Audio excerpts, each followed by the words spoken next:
Hello. Now we'll talk about a very important architect born on June 7th, 1868. That is Charles Rennie Mackintosh, and he died on the 10th of December, 1928. So he died at 60. He could have lived longer. Charles Rennie Mackintosh was a Scottish architect, designer, watercolorist, and artist. His artistic approach had much in common with European symbolism. His work, alongside that of his wife Margaret MacDonald, was influential on European design movements such as Art Nouveau and Secessionism, and praised by great modernists such as Joseph Hoffman.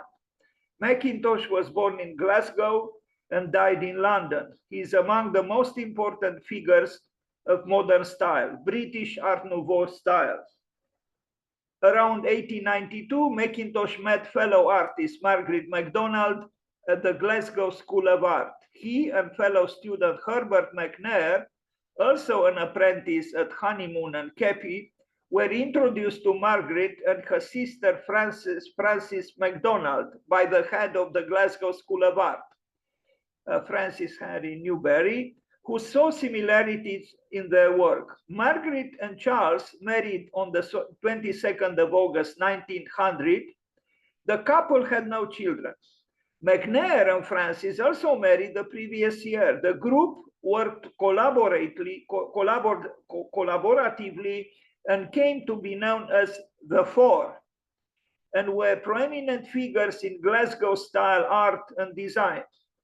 Mackintosh and Margaret married, setting up their first home in Main Street on Blithwood Hill, the street later being renamed as Blithwood Street, Glasgow. Anyway, subsequently, they moved to South Park Avenue, close to Glasgow University. This was the man, Charles Rennie Mackintosh, with a flamboyant, I don't know how to call it, it's not really a tie. I'm sure it has a technical word for it, but I don't know it.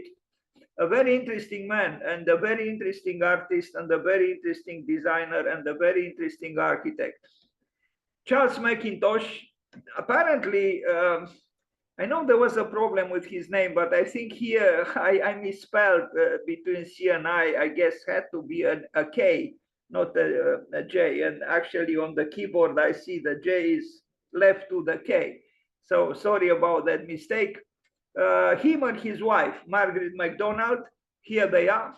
He was very, very grateful to her, and he actually considered himself in inferior terms compared to his wife. Very interesting. Some drawings by him.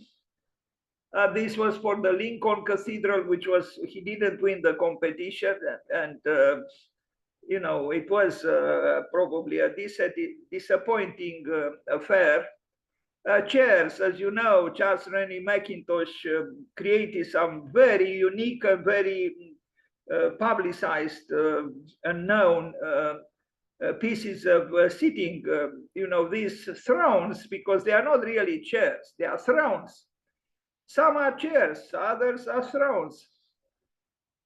But they all have a very, you know, particular design, and they are not all so idiosyncratic like this one. This one is a little bit strange, in my opinion, but some of them are truly beautiful.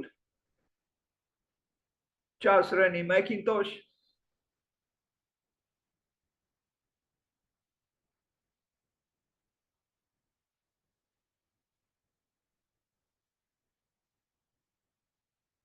These pieces of furniture still sell very well, and they are produced by famous manufacturers and so on. Anyone wants to have a Mackintosh chair in the house, of course.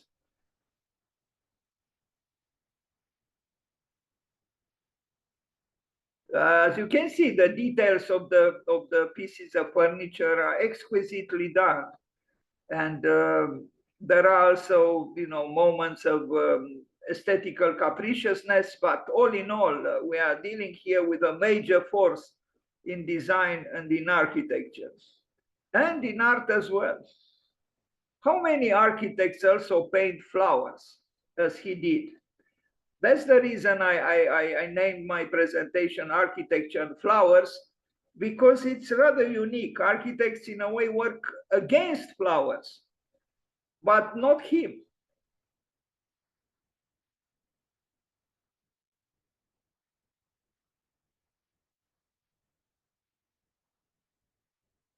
He designed all kinds of furniture, but mainly the chairs are very famous.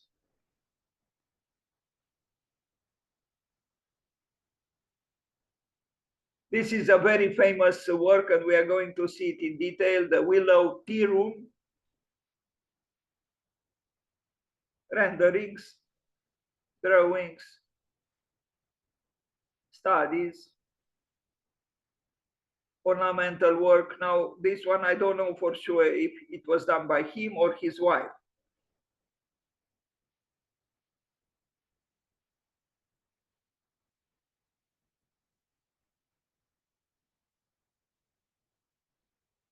Now, look at this, assemblage of chairs, two tall chairs at the both ends of the table. Maybe, the chair for the father and the chair for the mother, maybe. Yeah, you could differentiate through chairs also who sits on them.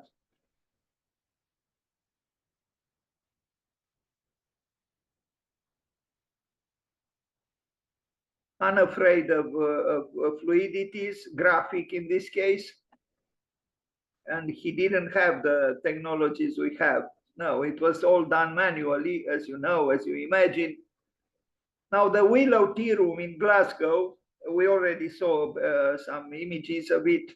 It's a famous place in Glasgow, the Willow Tea Room, and everything was designed by them. Maybe even the how to call them, the napkins on the table, or they designed everything together. Mackintosh with Margaret MacDonald, his wife.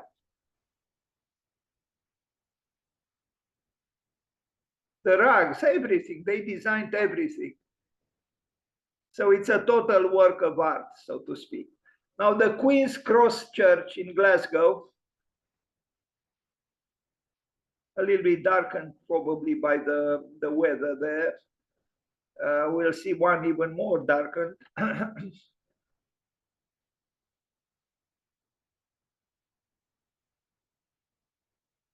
Solid wood, ornament in solid wood. But at that time, they had craftsmen to do this sort of thing. Today, it would be a little bit more problematic, but it can still be done. If you have an interest to introduce an emblem or an allegory or some kind of a narrative design in anything you want to do in the building. We don't do this sort of thing any longer, to use emblems and allegories to express a narrative in the building. But this was done in the 19th century. Another church hall in Glasgow is this building in the middle. Look at it. I mean, here it seems cleaner, but in this picture, it looks terrible. Probably because of the humidity and the capricious weather there in Glasgow. But all in all, it looks a little bit like a sad building.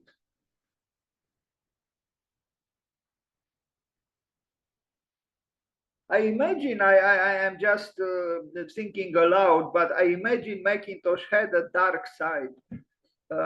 Somebody once told me that there were some troubles in his life, and maybe this would explain why he gave up architecture, although he was a famous architect, but he gave up architecture. This is very uncommon. The Liverpool Cathedral, we already saw a drawing or two. He lost this competition.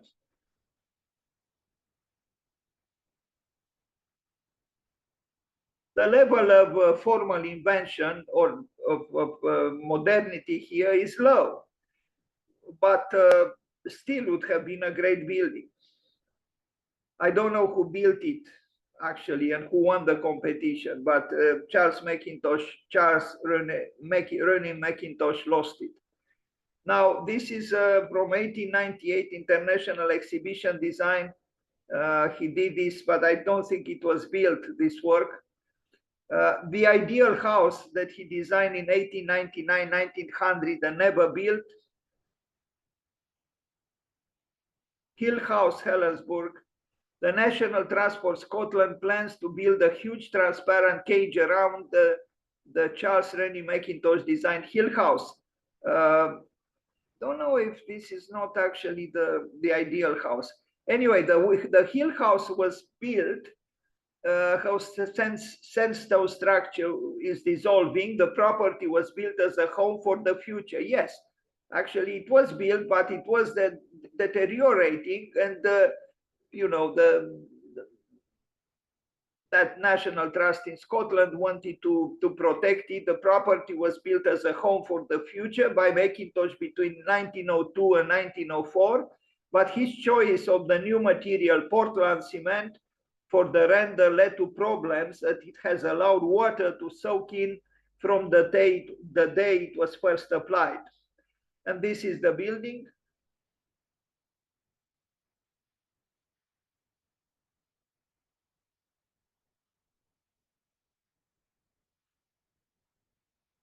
Designed in 1924 by Charles Rennie Mackintosh for the wealthy Glasgow businessman Walter Blackie. I'm a little bit confused here because this is actually a different building. It's not the one from 1902, but seems to be very similar in design. I never quite understood, and I didn't have the time. I didn't make the time to study properly this problem. It was built by Charles Rennie Mackintosh, but in 1924, a house for an art lover that was built. Let's see, these are the renderings, the renderings, and this is the building. Quite a big house for I would say an affluent art lover. Unfortunately, many art lovers do not have such riches, especially those who are struggling. They certainly don't, although they do love art, maybe most ardently, but that's how life is. As somebody told me, then, the bankers always talk about art and the artists always talk about money, because we always talk about what we don't have. Look at this room and look at the rug. I mean, to keep such a giant rug, as pristine as it is in this picture, would be almost impossible without an army of caretakers. Rather unusual now to have dark walls and the white rug. Now this is a completely different room in the same house for an art lover. Look at this and look at this. Again, designing everything together with his wife. Now, I guess Vladimir Putin would have loved this room because of the distance between the two chairs, at least at the time of the pandemic, although probably for him, twice as long table at least would have been necessary to protect the great man from the vicious viruses. Wasn't it strange that actually when after the war in Ukraine started, I never read any kind of report that any of those soldiers, got sick with COVID. How do you explain it? They live together, and I didn't see them with the masks against the virus. It's like COVID disappeared once the war started. They're exactly there where the armies were. Very strange.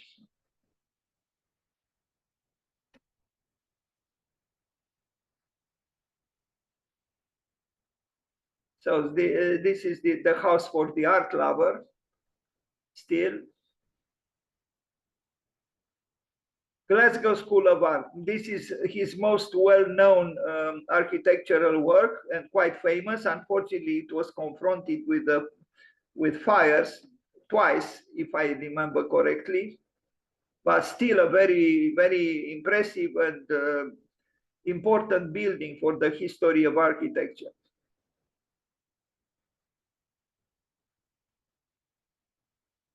You can see, the shadows of what happened in the fire at the top there. I think I also have here images with the firemen fighting the fire, the last fire. This was a very, unfortunate building in this respect. Some important important things had been destroyed, like the library, which is maybe the most famous room inside this famous building, the Glasgow School of Art by Charles Rennie Mackintosh. This was the library, and I think they restored it. But this is truly a masterpiece of design, and yes, it suffered from the fire.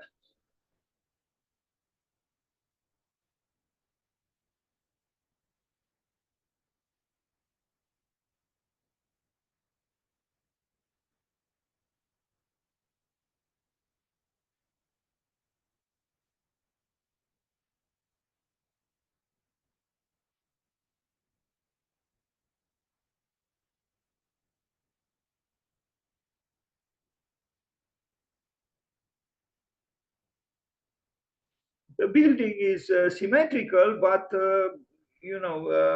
because of the sloping land and the variety of details and the facade treatments, you wouldn't easily get this or guess this symmetry. I hope I have here also the building built by Stephen Hall across the street from this building. What an honor to build across this building, across the street from the Glasgow School of Art by Charles Rennie Mackintosh.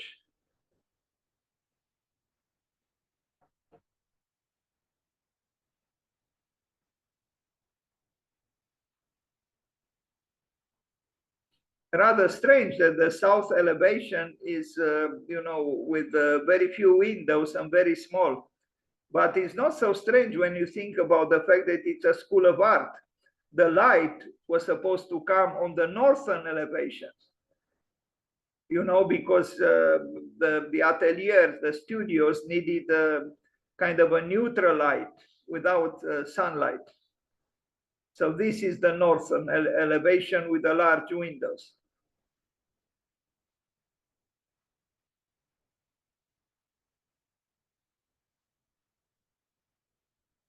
And here you see scenes from the last fire. It happened some years ago, not too many years ago, because you see the building by Stephen Hall was already built here, and people staring at the tragedy.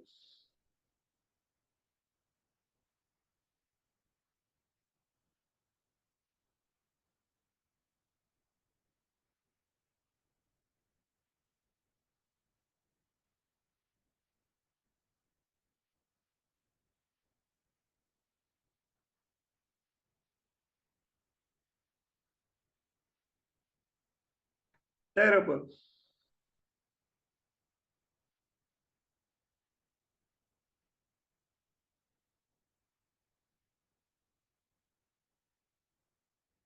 And now I want to show also the building by Stephen Hall, the right building right across the street from the Glasgow School of Art.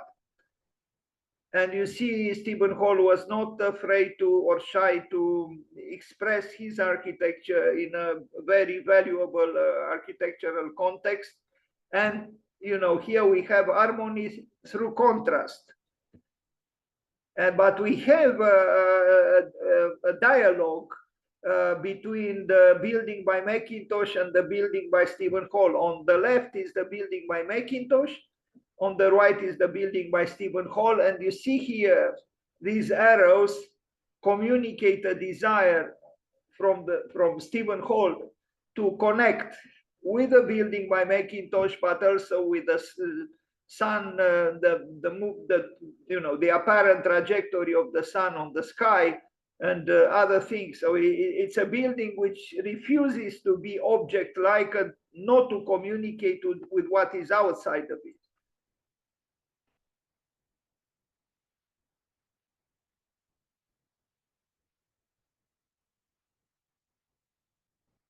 You see here in this incipient sketch that he was concerned in the conception of his building to communicate with the building on the left by Charles Rennie Mackintosh.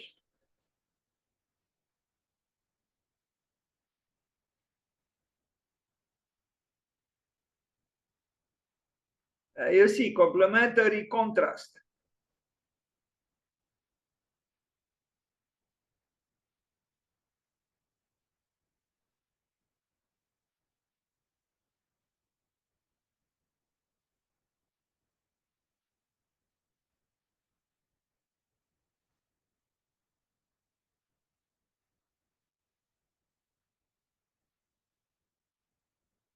I like very much this dialogue between the past and the present. The present has respect, affection for the past stares at the present. There is a communication between the two, and there is a communication because the architect who built in the present was and is a skillful architect. Asserting his time, yes, very obviously, but still not indifferent to what preceded it.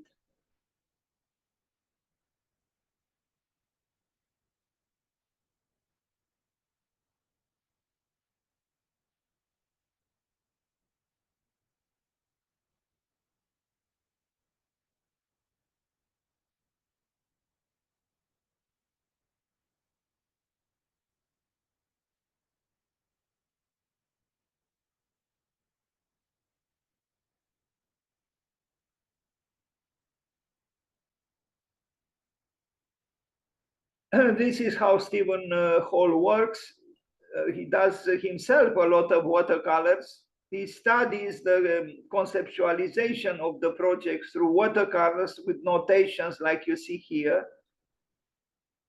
Mackintosh also used watercolors, but not in this way, mainly to paint flowers and landscapes.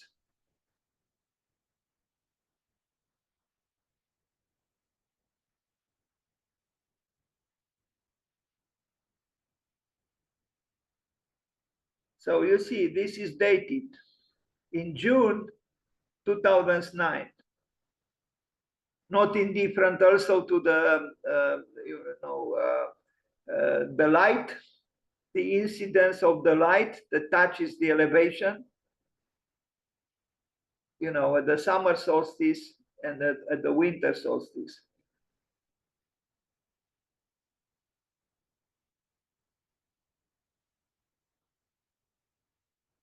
Truly, these sketches by Stephen Hall are lessons in architecture. You'll say even this, narrow, tall interior space is kind of bowing its head towards the building by Charles Mackintosh.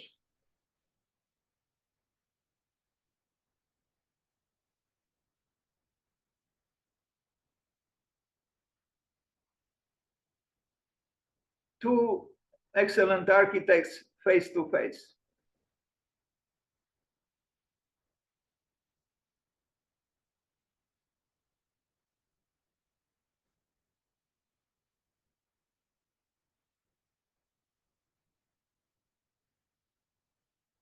The room of weaving, I like this very much, that they have in the school, the new school, a large room dedicated to textile works.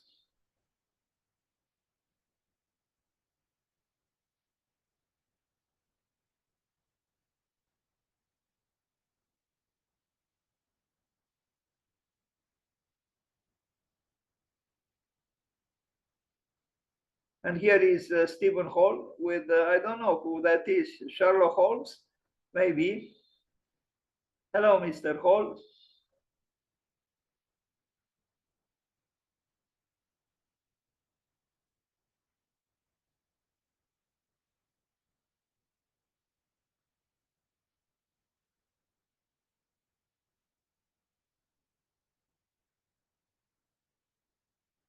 Now, I show watercolors with flowers that Charles Rennie Mackintosh did, and he was quite accomplished in this field. Again, very unusual to have an architect who paints watercolors with flowers.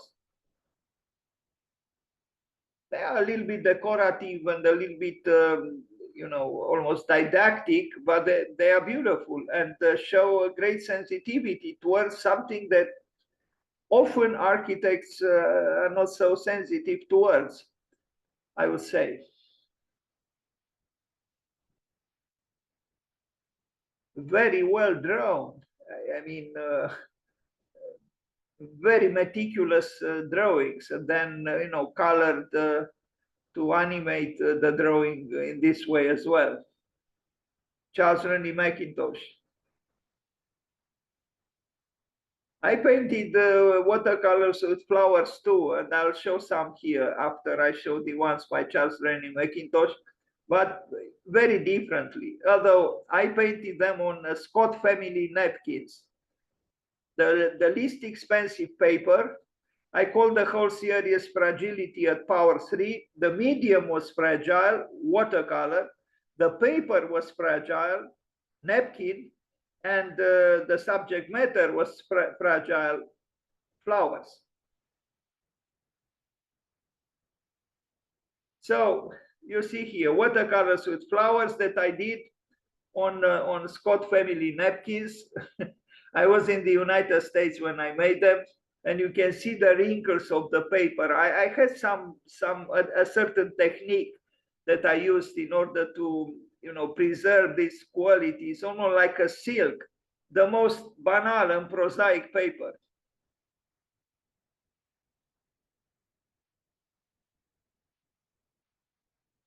I was very depressed at that time. I was going through my middle life crisis, which actually in my life happened always, not just then, but then more than at some other times. And this series of watercolors with flowers on napkins saved my life, together with reading the Tao by Lao Tzu or Lao Tse.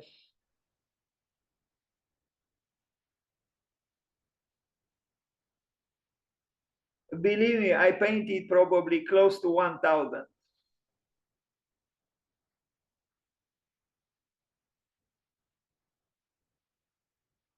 And that's how I used to work. I would attach the napkin with a little bit of water in the corners to a plastic sheet, and then you know, create some tension in the paper, and then you know, do the watercolor. And this I did, of course, after the Sunflowers by Vincent van Gogh. But it's done on a Scott family napkin. As an homage to him in a way. I don't, you know, claim any kind of originality. I just looked at an illustration with this famous painting by Van Gogh, and that's what I did. Okay, so this was Charles Rennie Mackintosh. If you want, let's have a short discussion.